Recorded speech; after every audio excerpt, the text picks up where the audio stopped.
ദേശീയപാത വിഷയത്തിൽ സംസ്ഥാന സർക്കാരിനെതിരെ വിമർശനവുമായി ദേശീയപാത സംരക്ഷണ സമിതി. ദേശീയപാത വിഷയത്തിൽ സംസ്ഥാന സർക്കാർ ഇരട്ടത്താപ്പ് നയം സ്വീകരിക്കുന്നുവെന്ന് സംരക്ഷണ സമിതി ഭാരവാഹികൾ അടിമാലിയിൽ വാർത്താ സമ്മേളനത്തിൽ ആരോപിച്ചു.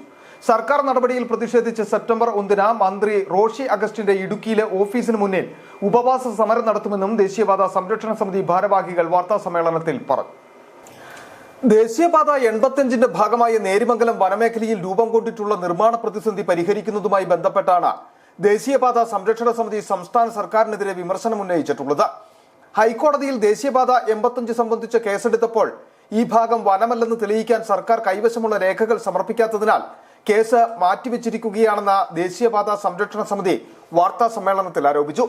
ദേശീയപാത അധികൃതർ ഹൈക്കോടതിയിൽ ഹാജരാവുകയും നേരിമംഗലം മുതൽ വാളർ വരെയുള്ള റോഡ് വികസനം നടക്കുന്ന ഭാഗം വനമല്ലെന്നും പൊതുമരാമത്ത് വകുപ്പിന്റെ കൈവശമുള്ള റവന്യൂ ഭൂമിയാണെന്നും രേഖകൾ സഹിതം സത്യവാങ്മൂലം സമർപ്പിക്കുകയുണ്ടായി.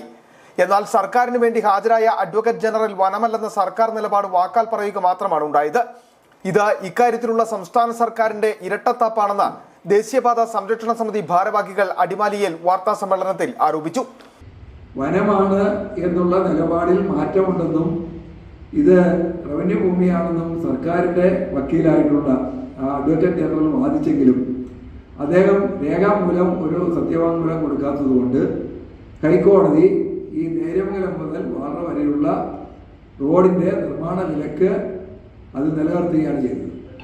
ശരിയായ സത്യവാങ്മൂലം നൽകി റോഡ് നിർമ്മാണം തുടരാൻ നടപടി ഉണ്ടാകാത്ത പക്ഷം സെപ്റ്റംബർ 1 ജലവിഭവ വകുപ്പ് മന്ത്രി റോഷി അഗസ്റ്റിന്റെ ഓഫീസിന് മുന്നിൽ ഉപവാസ സമരം നടത്തുമെന്നും MLA-മാരെയും മന്ത്രിമാരെയും ബഹിഷ്കരിക്കുന്നതടക്കമുള്ള സമരങ്ങൾ ആവിഷ്കരിക്കുമെന്നും ഭാരവാഹികളായ PM Baby, Razak Chooravelil, KK Rajan, advocate Alphin Joy, Santhosh Madhavan എന്നിവർ വാർത്താ സമ്മേളനത്തിൽ വ്യക്തമാക്കി.